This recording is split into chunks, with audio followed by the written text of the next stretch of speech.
আসসালামু আলাইকুম। আশা করি সকলে ভালো আছেন। আজকে আমরা আলোচনা করব সম্মিলিত জেলা এতিমখানা সংস্থা, যেটি কিনা আমাদের এই জেলার সমস্ত এতিমখানার মনিটরিং এবং সহায়তা কার্যক্রম পরিচালনা করে। এরকম একটি সংস্থা যেখান থেকে আমরা বিভিন্ন কার্যক্রম পরিচালনা করে থাকি। সেটা হলো অসহায় এতিমদের আশ্রয় প্রকল্প। আপনাদের আশেপাশে কোনো এতিম বাচ্চার সন্ধান থাকলে আমাদেরকে জানাতে পারেন, আমরা তাদেরকে আশ্রয় দিয়ে থাকি। এতিমদের বোর্ডিং সুবিধা অর্থাৎ খাওয়া দাওয়ার যে সুবিধা সেটা আমরা প্রদান করে থাকি। এবং আপনারা এই কার্যক্রম পরিচালনায় ঈদের মধ্যে বিশেষ উপহার এবং ফিতরা এতিমদের দিতে পারেন। আমরা এখানে এতিমদের চিকিৎসা সেবা প্রদান করে থাকি, এতিমদের শিক্ষা কার্যক্রম পরিচালনা করে থাকি,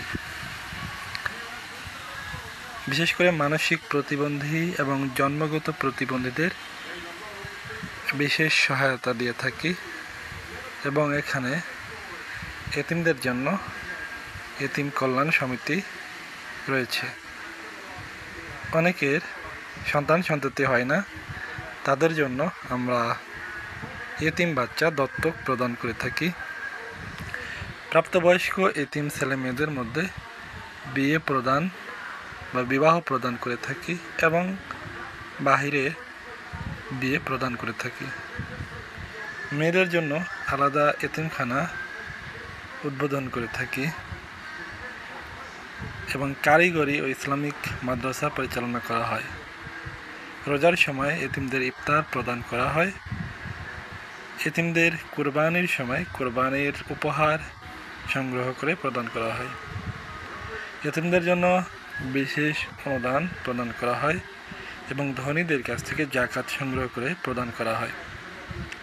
আপনারা এতিমখানায় কোনো প্রকার অনুদান প্রদান করতে এবং এতিমখানার কোনো এতিম সন্তানের সন্ধান এবং এতিমের দত্তক নিতে এই নাম্বারে যোগাযোগ করবেন। আপনারা আপনাদের যে কোনো কাফারা আদায় করতে, যেমন আমরা জানি একটি রোজা ভাঙলে 60 জন এতিমকে খাওয়ালে তার কাফারা আদায় করা যায়। তো এরকম এতিমদের খাদ্য খাওয়ানোর জন্য আমাদের সাথে যোগাযোগ করতে পারেন এবং এতিমদের সেবা প্রদান করতে আমাদের সাথে যোগাযোগ করতে পারেন। ধন্যবাদ। আসসালামু আলাইকুম।